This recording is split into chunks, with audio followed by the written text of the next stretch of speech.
I want to kick it off first and just to let you know a little bit about myself.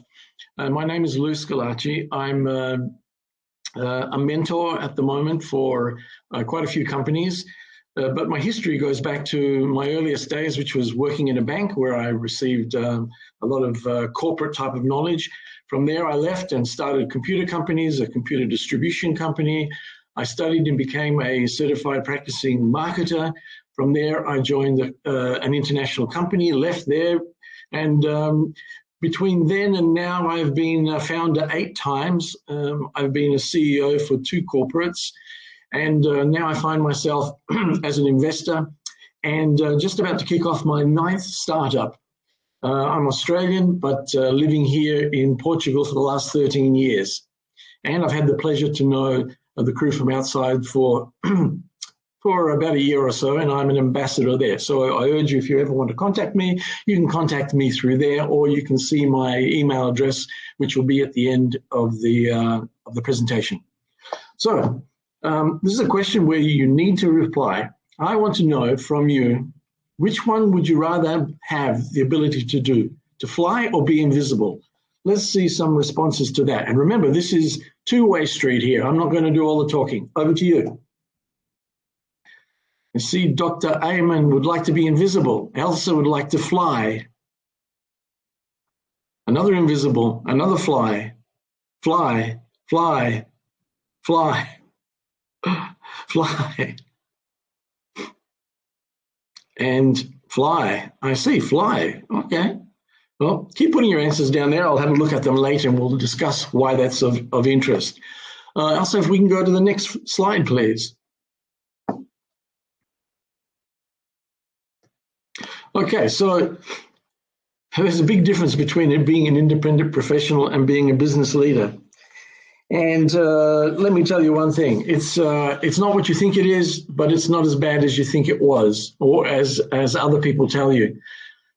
What you need to ask yourself, though, is why you're doing it. Are you doing it because you're fed up in the current position and don't seem to be getting anywhere? Or you really have something that you can maximize and create a team with to create this kind of new entity?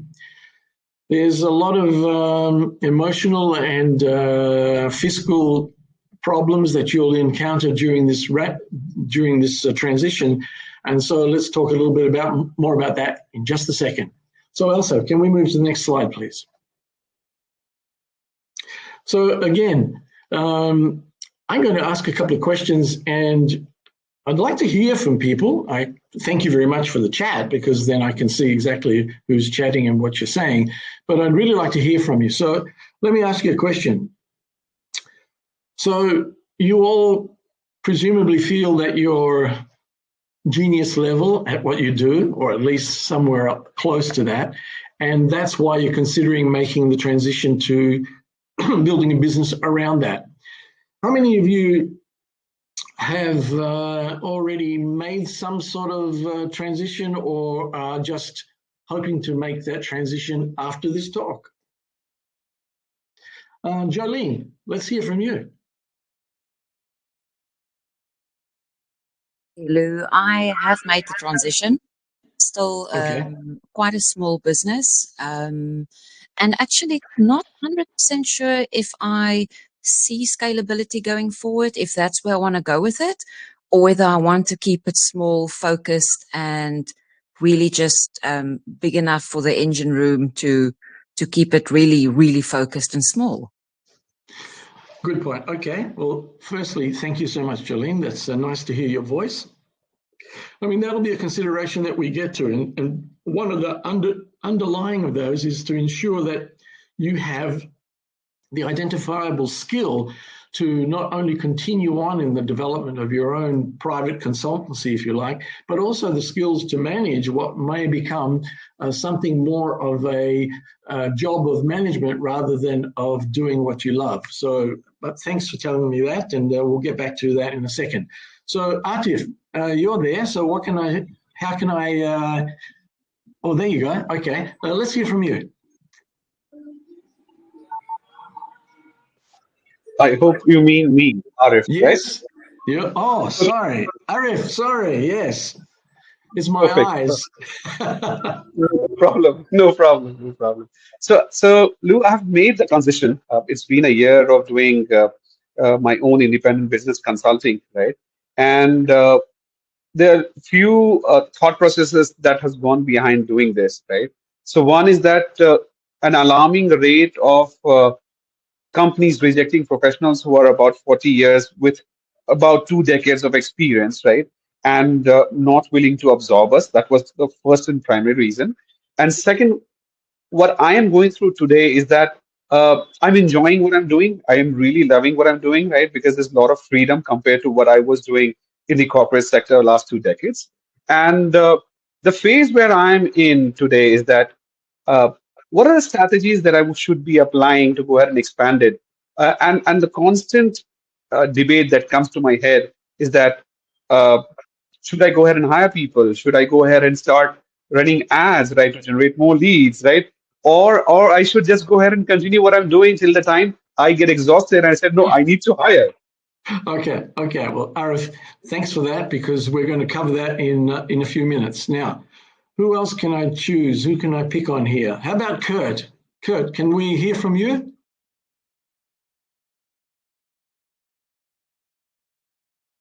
Hi, Lou. Hi, everybody. Hello, Kurt. We're talking about laying the groundwork. I know that we all want to discuss where we're going and how we're going to get there, but let's talk. If you haven't made the transition, or you have, what were the groundwork going to be to make it effective? And in other words, are you going to understand that there's a huge emotional shift, or that you should be talking to your significant other because, well, finances are going to be completely different? Or are you going to get to the position where you just want to be a boss and not do your work anymore? What are the ground rules? What should we be looking at in going forward? I can give you my impressions, but I'd like to hear from you, Kurt. What do you feel? How do you feel? I've been doing this for a while. I think I went on my own in 2008, went back to corporate, hated it, went back on my own, had some side hustles. So I've done quite a bit of this. I think I've been going strong since about 2015. It's not black and white. There's different levels. There's a level of firstly being the chief cook and bottle washer, doing everything yourself. Yeah. Then you get somebody in to assist you. But I think one of the biggest areas for us, I think, is the step between doing it yourself, keeping it small, keeping it boutique, and then moving over to doing something larger. What I found that works in our market, which is quite rough, especially I'm doing procurement consulting, so that's a difficult sell, is I collaborate with other companies that are my size, and the guy that gets the piece of work is the guy that talks to the client, and the rest of us work for him. So collaborative efforts seem to have worked. But it's still you still maintain your smallness, but there's another step of how do you step back from doing the actual operational work and do more strategic work. So that's the transition I've had over the last 3 years, and that's the one that's the very difficult one. Well, we'll talk about that, Kurt. Well, we're going to try to keep this to about 10 minutes per slide, if you like. So this one was all about laying the groundwork. No matter what it is that you think is needed for the groundwork, about getting yourself ready, or putting yourself in a position where you have the ability to take the time, etc., to build a company. The thing is, you need to have a very clear business idea and a plan. It's so often that people like myself, and I've done it, and others, love what they do to the point where it's basically a hobby, and they feel like they're never working because they're doing what they love. But that's not where we're going with this. Where we're going is to create a company or a team of people who love what you do, and so that you can enjoy the benefits of having a team around you who share your vision, have a creativity the same as you would, but you can see it growing and then making it an opportunity for all of them to have a job. So where we're going to go to next, if you don't mind, to the next slide, please, Elsa. Okay, so where we're now is okay. So we decided we're going to take that giant step. We told our wife that, honey, we're not going to get to go to the holidays every year unless I make this happen. And of course, she's going to say, not a problem at all, as long as I can still do my nails every week and get my hair done every 2 weeks. Whatever it is, you've already overcome that, and now it's time to build a scalable business. So to do that, and this is what other people have been asking, the point about a scalable business is to recognize when there is a scalable business there. Because so often, as I said, people basically are doing it as a hobby or because they love it. They want to do everything themselves. And of course, the problem with that is that if you don't have a team around you, you cannot possibly scale. How many clients can you deal with in one day? How many processes or at least elements of content can you provide if it's only you? So it can't only be you. So if it's not only you, you're going to have to bring in a team. And before you can bring in a team, you have to have a model. And the model would be this, in my case, when I built a Savvy Advertising and Marketing. The point was, I was great talking to the clients, not such a good advertising guy, reasonably good marketing. So I knew that to go to the next level, I'd not only go in there for myself, I'd have to bring in someone who could put their hand up and say, well, I understand my advertising and that's why I'm working with Lou, et cetera, et cetera. So I did that. And that was the first part of developing a team. And the team, there's problems creating teams. I've created many teams and I've made many problems for myself and for the team. There are some issues that I'm just going to make a note of now and ask you so to see if you have this problem or if you're thinking that you may actually have this problem. When you put a team together, you put together a culture, and that is people will be watching the way you work. So your team member, the first guy, the second guy, 3 of them, the part-timer, they will do their job, but they'll be doing it under the premise of how you would deliver the content, how you would deliver your expertise, how you project the company's profile, et cetera, et cetera. And that culture comes from within. So thinking about what the culture's like, am I going to be always precise, or am I going to be more friendly with the customers, or am I going to take this tack, that tack, or whatever? Of course, you need to build the team, and they need to understand that. But let's talk about building the team for a moment. I know a few of you have made the transition, but they're kind of making a transition, and you're still in the I do everything, and I'm the so-called shit kicker. But is there anyone out there that's already started building a team? Let me hear from you first.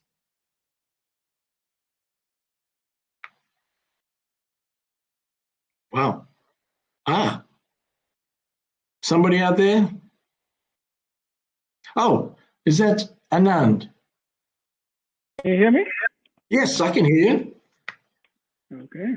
Good. It's for me. I'm still going through the transition, if I can put it that way. So I do outsource quite a bit of work, but I have a kind of core team that helps me with the, let's say, with the engine room stuff. Now, the difficulty, of course, when you're trying to transition to let's say to a business or a team, is that getting the customers to trust your team, because they always look at you, and they expect, they want to work with you, and so then your team is very much relegated to the background. And so it becomes a lot more difficult in doing that. But again, much like you have been doing, Lou, I've tried to keep my core business, which is the consulting business, intact. And then I've now branched out and started new startups that are more, let's say, more conducive to having teams. Yep. So I mean, 2 startups, and I've already got teams in those startups. Well, that's great because firstly, congratulations. You've got 2, and that's a handful, but you have the confidence, and I think if you have the confidence, you're probably going to make it. But I did hear something there about the stop block. And that stop block is this, that if you come with your credentials as being the #1 guy in your consultancy, and of course you are, and you portray yourself as being the core, then people will always want the core to be there. That's one of the stop blocks from growing from a single operator to a company. What you need to do is when you build the culture and you explain to your fellow team members that you are at the bottom of the triangle of the pyramid and you are supporting all of them. They are not supporting you. And that is the actual fact, that you are there to ensure that the team grows. And of course, you're the linchpin, if you like. You're right at the bottom and you're holding everything in your hand, all of the focus, all of the vision, etc. And you're building the team on top of you. When you go with that thought and you allow your team to become a spokesman for themselves, a manager of themselves, and give them some credibility, when you go into a meeting, you can, of course, say, hi, I'm here, you know me, etc. But this is not my area of expertise. This person here is who I've hired. Now, if they think you're smart, they'll know that you've hired someone that's smarter than you, because why would anyone hire anyone that was dumber than them? In my instance, I hired someone who was much smarter than I in advertising. So I could easily push the question and whatever anxiety the customer might have about who they're talking to, I could easily push it over to my offsider, saying that he looks after that part of the business and I trust him completely. And then you can move yourself out. And as you continue to do that, your team becomes more valuable because they are, in essence, a little bit of you under your name, under your company, and they can take some of the kudos that you've already built in your career and add it to their own and then flourish from there. So that's what I was suggesting about that. But it's okay. You can start it all and you know, you've got the culture right, you've got the right team, 2 or 3 people kicking it off. Maybe it's only one other person. But what about the difference of, sure, you can go and get a couple of customers, but your focus needs to be on the retention. And so retention is very difficult if you're doing it on your own, because how can you give 25 customers your full attention anytime they need you? It's impossible. But you need to have that because people come and people go and they churn very, very quickly. If they feel they don't have your focus anymore because you're so busy, then you're really coming into negative territory. So again, by building the client base, your team, and allocating your team as managers, if you like, of this client or that client, or at least being the spokesperson, you've been able to minimize the churn, because people will always think, well, this is the guy for me. I've been allocated that guy and I can talk to him anytime I want. So anyway, that was, I think we need to move on to the next slide. And let me see, where are we now? Can we go to the next slide, please? Yes, but just one second. Sorry. You've done that already. Yes, just 1 second. I think Dr. Ayman wanted to speak and he's been raising his hand. Yeah. Please, go ahead.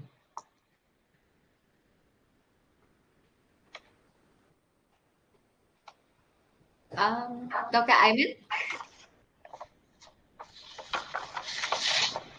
Okay, so I guess he's now Dr. Ayman, can I help you? You've got your hand up. And now you don't have your hand up anymore. Anyway, so, okay, if no one wants to speak, let's move on to the next slide, please, Elsa. Okay, so at this point, what I want to do is I want to get to see how many in the chat section here have, even though they haven't done it, even though they haven't made the transition, do they have a strategy of where they want to be in the first 2 years after making that move? Okay, it may be the fact that you haven't thought about that yet, but let's put that down. Let's see 4 or 5. Oh, by the way, sorry, Dr. Ayman, I noticed that your mic is not working. Not a problem. So it might be your browser settings. Good on you, James. We'll come back to Dr. Ayman if he sorts that out. And if you do, Doctor, just put your hand up again and we'll come right back to you. So can we see in the chat, how many people already have some idea of where they're going, what the strategies are going to be, what it looks like in 2 years?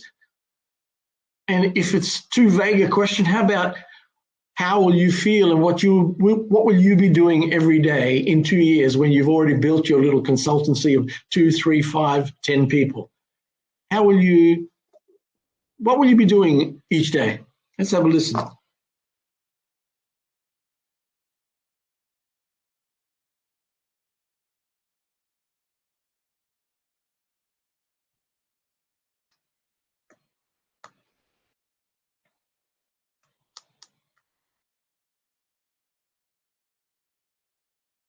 Some people are typing. This is a good thing. Yep. I waited to hear the first person to say that as soon as they work for themselves and they have a company and they've got people around them, they've got their boutique, first thing they're going to do is go relax on the beach. Anand, thank you very much. That's very funny. And boy, if I haven't heard that once, I must have heard it 20 times. Aris says, have a small team, have less but happy clients, focus on diversifying the areas of consulting. Okay. Well, diversifying before you have a team is very difficult. When you have a team and they're locked in and they're doing, what you're suggesting is the best way forward to handling their clients, that's a good idea. That is a good idea. Diversifying is always a good idea. David says he wants to focus on streamlining the company, growth, and new clients. It's very good, very good. And Emil, have a smaller team as well. Agree with you, Arif. Okay, that's fine. That's enough of that. I've got the idea. Well, let me ask you this. Of the world's best CEOs CEOs who have made it, CEOs who have 1 or 2 successes behind them, what do you think they do every day? You think they go to the beach? You think they relax, have a smaller team? You think they have less clients? No, none of that is true. Most of them, and I've been in the situation, obviously not as big as some of the other ones, but I've been in a situation in corporate as a CEO, sleepless nights knowing if I've done the right thing, if I'm doing the right thing, if my customers are happy, if the staff are happy. What about the staff that's having a problem talking to the other person? The management tells me that they're going to quit if they don't get along. It's just the total mind-blowing exercise. And that is one of the reasons why, as you move up the ladder and you make the pyramid bigger and bigger on top of you, your reliance on what you love to do becomes less and less, because you need to handle, or at least be able to offer assistance to people who should be handling others. It's a complicated situation. You've got about 2 years between the time you go, kick off, start your little boutique business, grow it to about 4 or 5 people. That is the time that you need to be putting into place processes so that you can start removing yourself from everyday duties and concentrate more on making the business, not on working in it. But I hear what other people are saying, and it looks like that's those successful CEOs all build rockets. Well, I think if we want to put it that way, we can do the same thing. We will focus on building the rocket, but in the meantime, let's build the business first.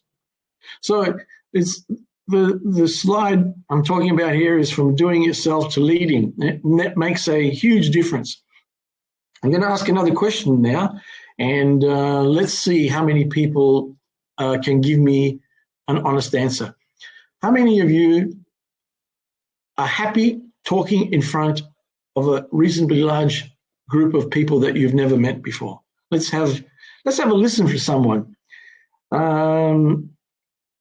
Emil, can we hear from you? And the rest of you, please type it in the chat and we'll get back to you in just a few minutes. Emil, tell us how happy you are speaking to a large group of people. And not hearing from you.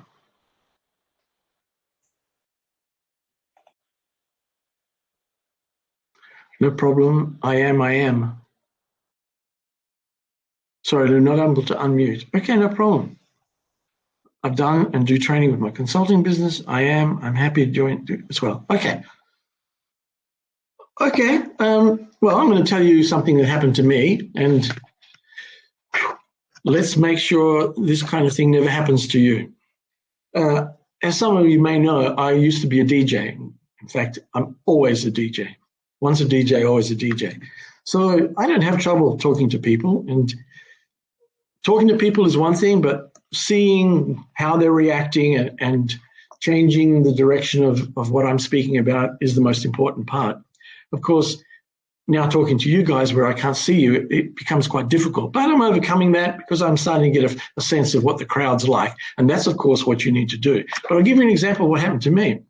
I was invited to do a presentation in Las Vegas in one of the large hotels. There was almost 500 people in the audience.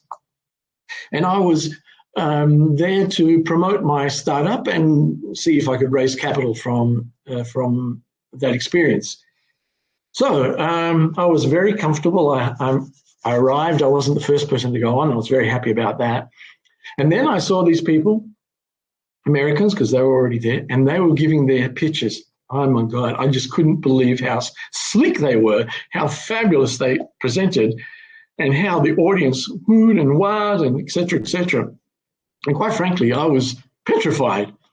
And these people were asking for, I know, I'm going to put in any number here. But anyway, some of them were speaking, they were saying, oh, we want to raise 10 million, we want to raise 20 million, we want to raise 25 million. And I'd gone in there, and a silly Australian, and this was one of my first entrees into being put in this type of position. I'd already said in the introduction that we were raising 500,000. I thought, I can't go on there and say that. They'll think I'm an idiot. Of course, I was an idiot, but so what did I say? The first thing I said was, ladies and gentlemen, I think there may have been a misprint in the book there. We're actually looking to raise 5 million, not 500,000. So that got me off the hook. And people then started to laugh a little bit because, you know, they didn't know whether that was a fact or wasn't. And so I built up a rapport with the audience. What I'm trying to say is that building a team means you also need to understand how the team feels. It's very difficult when you speak to a bunch of people that you may not have known very well, and you're telling them what your vision is, et cetera, and they're all blank-faced. You need to interact with them in a way that makes sense for them. Anyway, so I'm reading a lot here. James says, as a freelancer, I think your role can change from project to project. Could be in one small venue project, another one, depends on the makeup. Yeah, well, that's very true. In another case, I had to speak to a boardroom about another project that I was working on, and for some reason, I just lost it. They were asking me questions, and my face got more and more red, and I just lost the plot. And finally, I had to say, look, I'm not feeling it at the moment.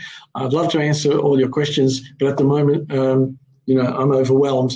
And they took it naturally. Then rather than me be standing up, we all sat down around the boardroom table and they asked me questions that were a little bit less spiky and allowed me to get to the bottom of what I was trying to say. Anyway, thank you very much for your chat. Very interesting to hear that. Let's move on to the team. We go back to the people that have already started building a team. Can I ask the questions? Of the teams you built, how many of those people did you already know? Let's have a listen. Anyone want to put their hand up and have a little chat so that I can hear them? Dr. Ayman raised his hand. Let's have a listen. Hello, you can hear me now. Please call me Ayman. Yes, you sound fabulous.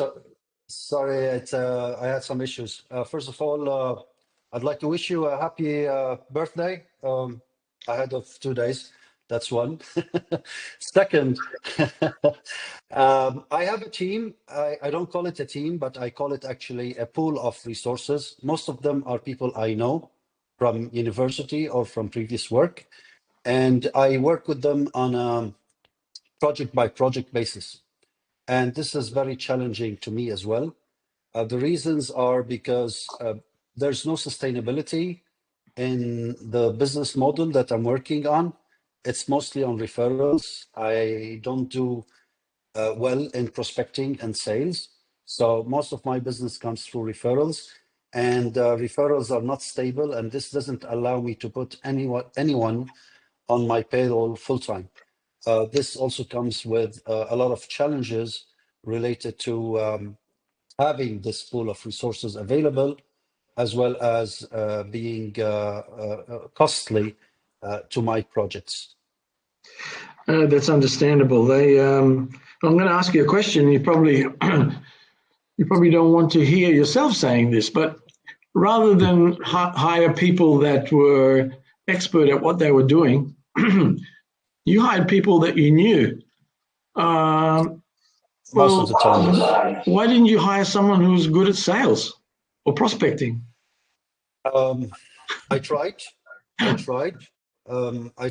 I did some job announcements, and to be honest, I was not satisfied with the pool I got, so I just switched to the idea.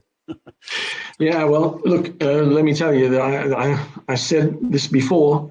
When I started off, I wanted all my friends to be with me in my venture. Some of them were excellent at what they did, and some of them were not so. The ones that were not so gradually built up to become a team. The one that were expert, they just saw what was happening and they wanted to do it themselves. And sometimes they sacrificed the clients so that they could go and harvest them later as their own. So I would always say this: never hire a friend or someone that you know you feel you can hire. The minute you say to yourself, I know someone, you don't know them. Okay, so my suggestion is when you're creating these, or you're starting the growth, you need to bring with you people that are expert.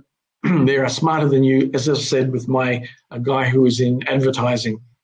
Otherwise, you'll go up and down. And one other point I'll just say here, throwing it in. You know, sometimes you think, oh, I really got to say, I got to sack that guy. There's only one time that's really good to sack that guy, is the first time you thought, I need to sack that guy.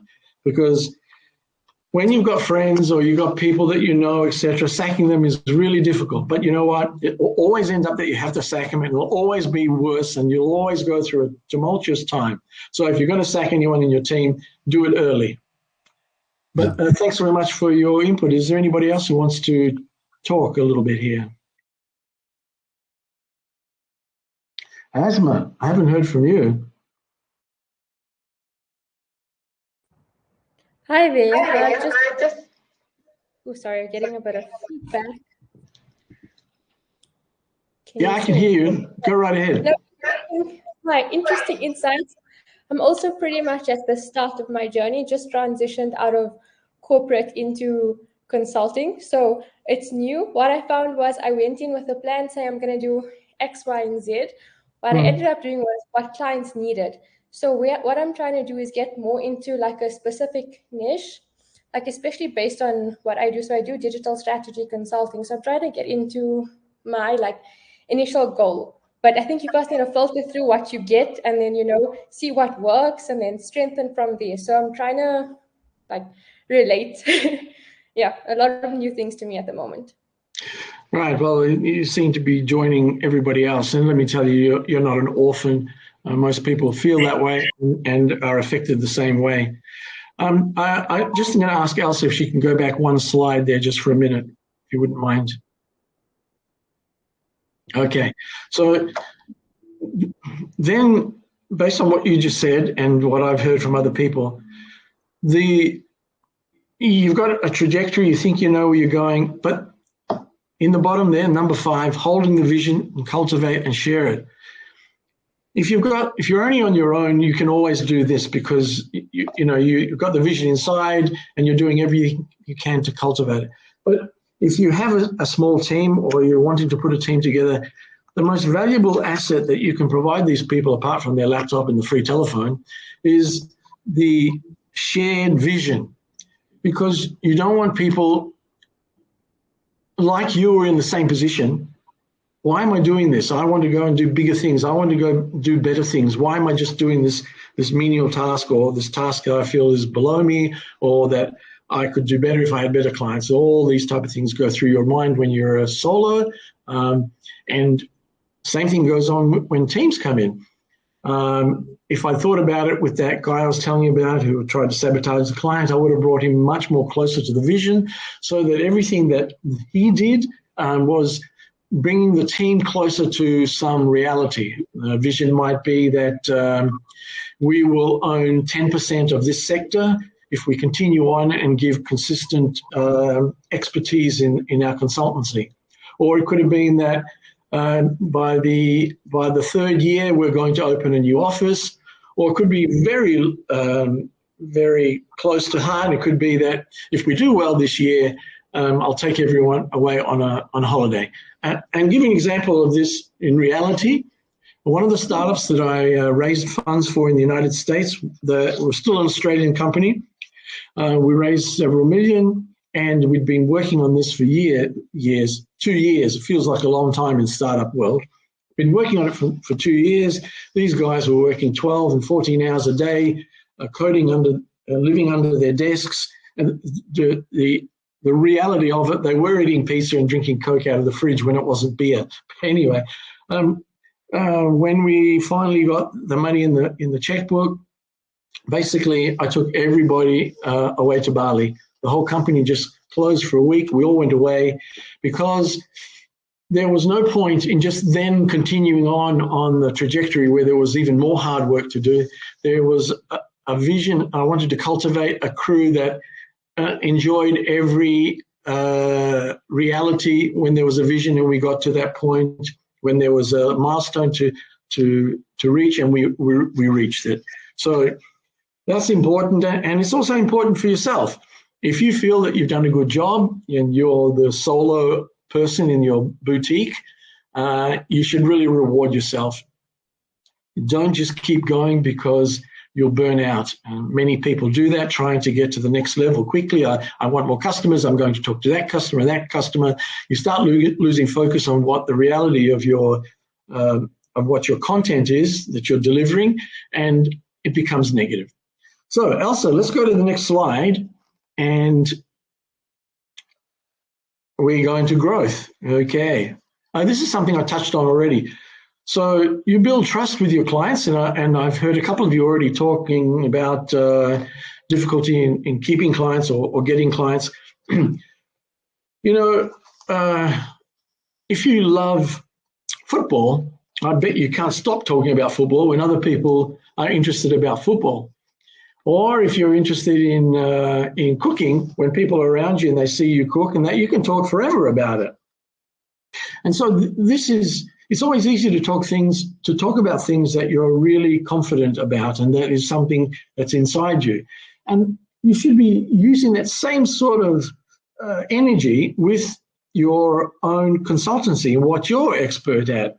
And let's face it, if you've gone this far, you are an expert. Okay, you're not at the 100%, a PhD but you're an expert, and other people will come to you because you're an expert. And so if you are really an expert about what you are, you should be quite happy to consistently offer excellent content to people. And you'll know already that you don't make the content generalized. Oh, I'll build my company about being able to tell salespeople how better to connect on LinkedIn, or I will tell them best on how to do that.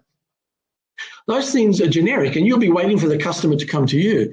But if you look at the pain points, you already know how to solve these. But if you go looking at your customers and look generally at the market where your competitors are, and you're looking at what they're providing, you don't look at what they're providing, look at what the pain point is below that.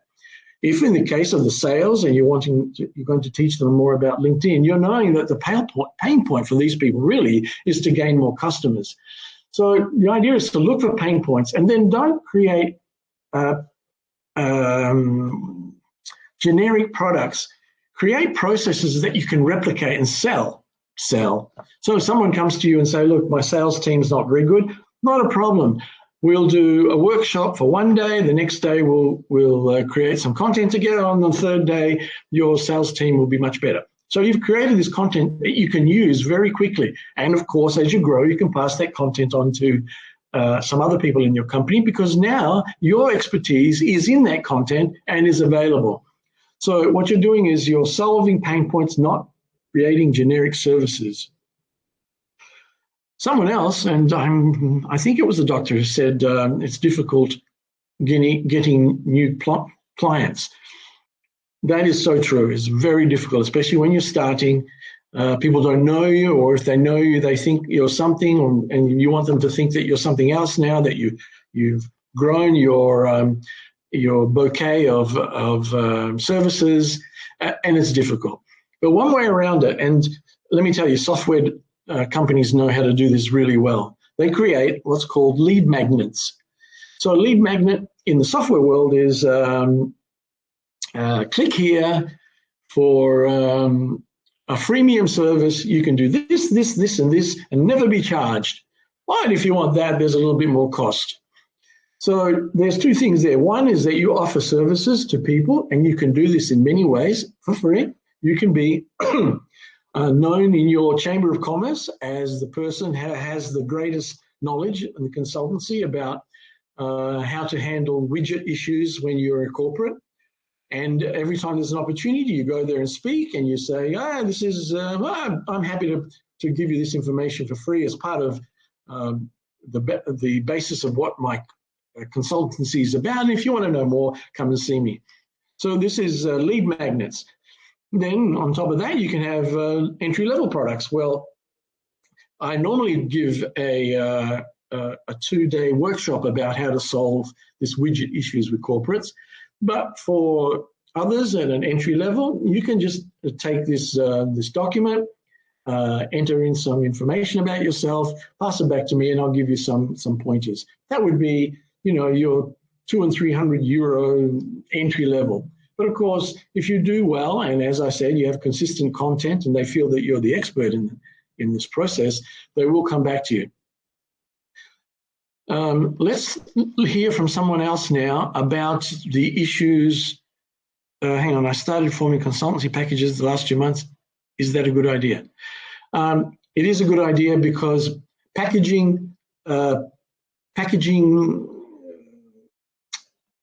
products, whether they be consulting products or they are some research papers that you have to provide or whatever, packaging them in a way that the customer can understand and easily be invoiced is ideal.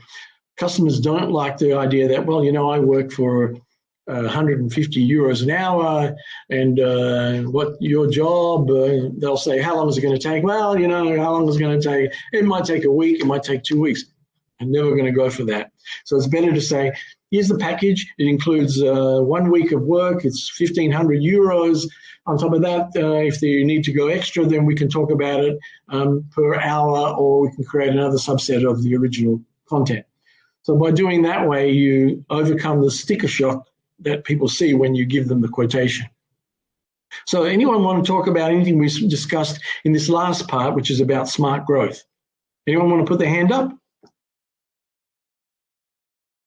Asma, go right ahead. Hi. So maybe one step back before smart growth. So I'm at the point where I'm trying to build credibility as an independent consultant, right? And I think when you leave from corporate, at corporate, you're sitting with the name of the previous company. So you have their brand and the strength of their brand. So how do you establish that credibility on your own, what's the best way? So I know you could write articles, you could speak, but I'm trying to almost develop a strategy. So, you know, am I going to go into LinkedIn and write things, or am I going to have a website, or am I going to use case studies from previous work? Like, how do I almost, you know, channel that and have a strategy? Well, the answer is a yes, yes, yes. You do all those things. But let me give you a condensed version of what I would do. I worked for a very large international company, and I built a fantastic network of people who were buying from us and who were developing with our tools, etc., etc.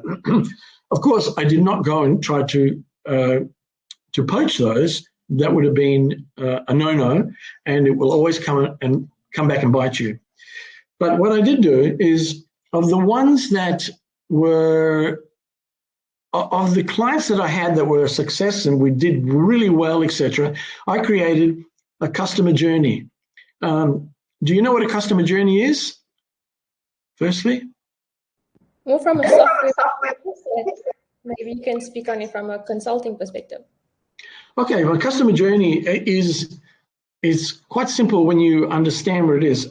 Let's say I'm the consultant, and I'm going to write a customer journey. It's going to be on my website, which, yes, you're going to have.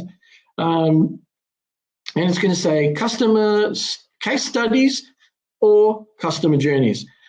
A client who is a big corporation, ABC Corporation, has the problem of blah, blah, blah.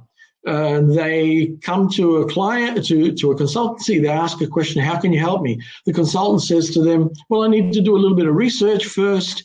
Can you talk to me about this? Great, I've got that information now. I'd like to do a bit of a workshop.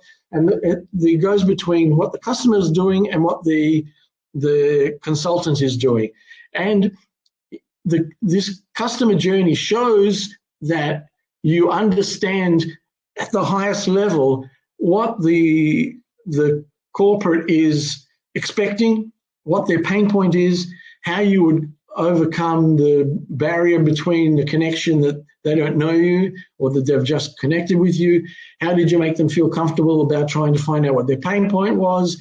How did you make them comfortable knowing that they're starting to create something of value for themselves? And how in the end did you make them feel comfortable that you are now passing on that information to their team so that they can continue on and do the good work that you've identified? So these case studies can be, man, you can, let's say you were working for Shell Corporation and you're not allowed to tell them that. You can say, well, a large petrol company, blah, blah, blah. You can always go close as long as you never say the specific people. So by doing that, these case studies or customer journeys, you do both. Customer journey is more about how they feel, what you said, and the case study is, that's what was the problem, this is how we created a solution, and that's what happened at the end. So the case study is there. You need to go back to your pals who are in your company, and you need to get them to give you some testimonials about working with you in LinkedIn.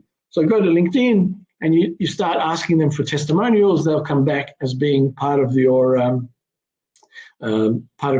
profile, and people will know, well, the testimonial comes from someone who was working for EY, then hey, obviously you worked for EY, and they can also see that you worked for EY because you're in LinkedIn. How do you get them to LinkedIn? This is a classic. This is how you do it. You go online and try to find any of those, what they call bio link sites, bio links. So it's a site where you go to, then you put your picture, you put your email address, you put a little bit of bio about yourself, you put your LinkedIn connection, you put your Facebook, whatever it is, other ones, and it becomes this one URL, very short URL, and you put that at the bottom of all of your emails, and you put that every time you're talking to anybody else. So they immediately can click on that and go and see what your pedigree is. And if your pedigree is that important, it'll stand out straight away. You don't have to worry about how to try to convince people that you are as good as you were when you were in another company. I hope that answers some of the questions. And I need to move on now. So automate the outbound. So this is so simple. With AI, I mean, I've just written a small book about, using AI to raise funds for startups. And people said to me, how did you write the book? I said, easy. I asked AI to help me write it. I mean, well, how else would you write a book about AI?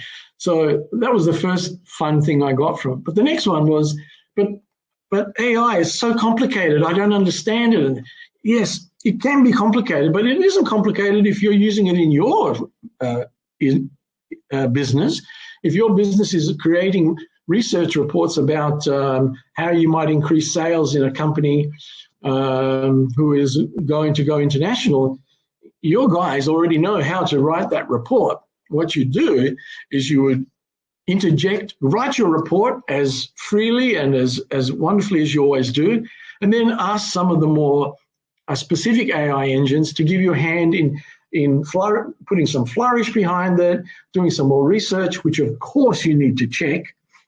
And that way you're creating this document, which although is particularly angled at that particular client, from that you're starting to get phrases and parts of the content that you can be reusing. So you use AI to enhance your deliverables, but also you're using AI to create paragraphs and texts and graphs and things that you can use every day, rather than have to do them all over again every time.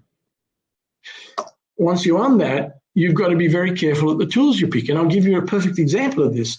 On my third version of my book, third revision before I published it, I was very happy with it. I needed to get some research done about some certain items, so I asked AI to give me help research. Then I went back and had a look at what the research was about. And oh my God, half of them didn't exist. It was they just made it all up. Such and such company, proprietary limited, wrote this book about such and such, and it's available on that. It was crap. It wasn't there. So I couldn't trust it anymore. So I had to do all the referencing myself. Yes, I asked it. I said, this is not true. This is not right. Based on this one, which is true, go and find me some more references. And the iterations, it took about 12 iterations until I can come up with a document, which became a book, which I could then publish. And it's the same. You're going to go through those same sort of iterations, not on references, but it could be on whatever. Better looking graphs, more historical data. And of course, the more you feed it about your history, and give it more case studies and more previous documents and more information, it builds a knowledge base that you can then call upon. And not just to create the document. You could say to it, I remember doing a document for some company and it was about them moving overseas. Can you give me some indication of what that was? And immediately it'll come back. So what I'm trying to say is there are ways to use these tools, but do not just go and buy tools and create this kind tech stack if you don't need them. What do I mean? I'll give you an example. When I owned a software distribution company, we had several pieces of software. I think we had 11 pieces of software. Anyway, someone said to me, you should put them on the database and you can just call on them and do this and that and the other. So we put them all on the database. Here we had to take photos of them. We had to do this, we had to do that, and there was a revision. So it was more work doing that than it was making the sale. So it just wasn't worth the effort. And that is the same with CRMs. A CRM is fabulous if you've got 50 more clients. But if you're not that, just write them on a piece of card, some paper, put them on a spreadsheet. Don't create a tech stack just for itself, because tech is supposed to strengthen what you have, not replace it. Anyway, let's hear from anybody else who wants to talk about scaling using AI and tech. Who wants to put their hand up? Nobody? Nobody. Come on, guys. I'll pick someone otherwise.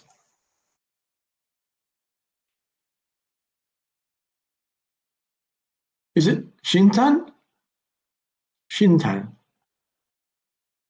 How would you like to say a few words? I guess not. Okay, so we'll keep going. We don't have much more to cover, but I do want to end this all up on a particular note. So the end of that is make sure the tech serves you, not you serve the tech. So this is your opportunity. Ask me a question. I've done it all. I've had many failures. I've had lots of successes. I'll just open it up, any Q&A about anything before we wrap it up specifically about this topic. Boy, I must have told you everything about myself.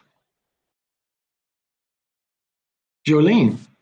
I can see a lot of people typing.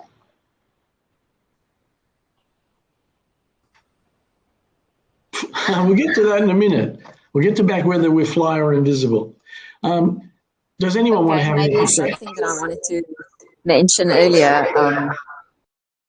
I'm in the process. I have actually, within the first 2 months of my new venture, recruited, well, one contractor is on board and one permanent employee starting in the month of May. And I think I've maybe done it in an unconventional way because the business is obviously not really fully established yet. And one would say typically that you need to make money and get the business stable before you start looking at employing individuals.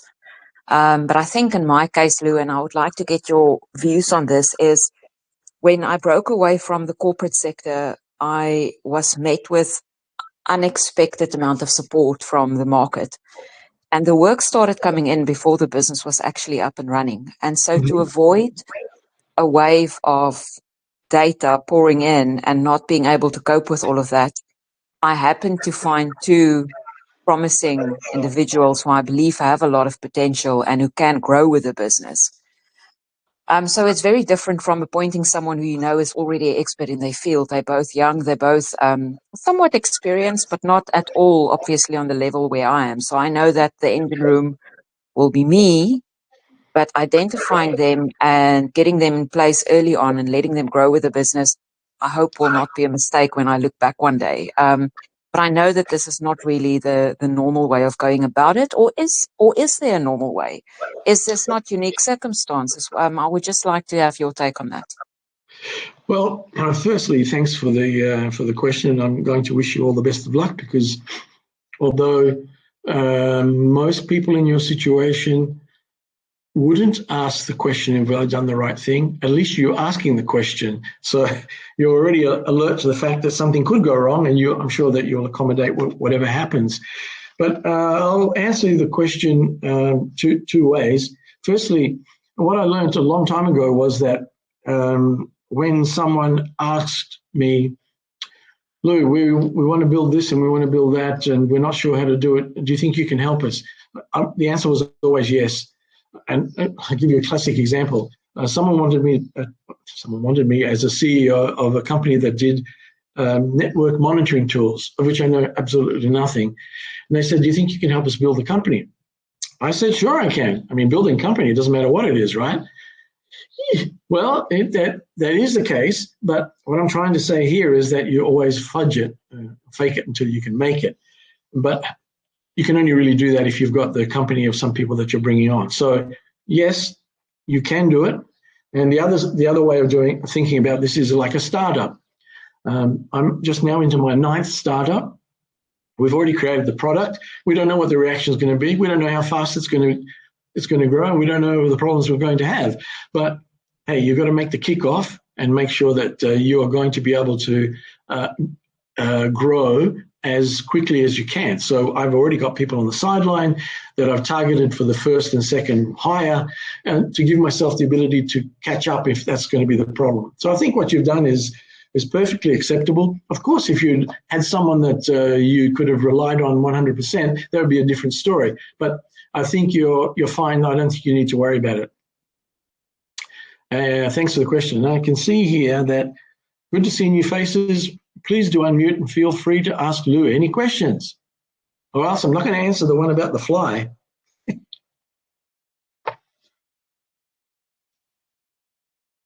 think everyone is a fly. Can I hear someone there speaking? Okay, so Arif is typing. Okay, so James, do you want to say something? James, would you like to say something? Can't hear you. No. Okay. All right. So, okay. Someone, Dr. Ayman, go right ahead. Go right ahead, Doctor. Nope. Okay. So at the beginning, I asked, if you had the ability, which one would you wish you could be? To be able to fly, or did you wish you wanted to be invisible? Well, you know, you're going to answer your own question here, because right now you all want to be leaders of your own company, of your own boutique, etc. And how many of you just wish you can be that? Yeah, you can all wish, but that doesn't mean you're going to make it. Wishing never changes anything.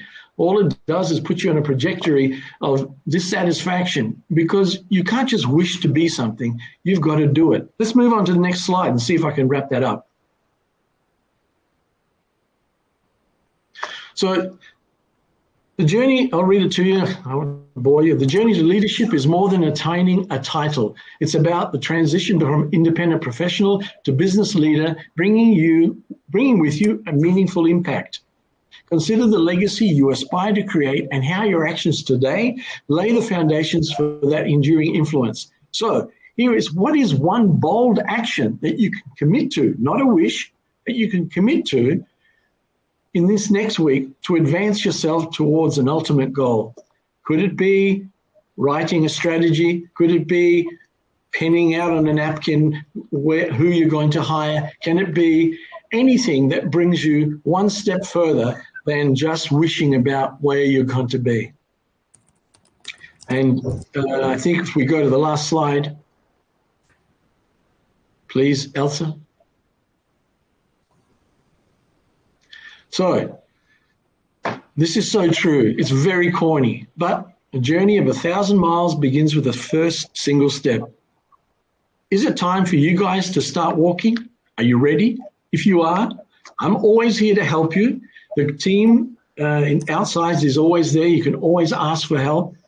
And if you want to speak to me privately, you can. I do mentor startups and entrepreneurs, and I'd be happy to help you. I'm just going to go over now to the email to see if I can wrap it up.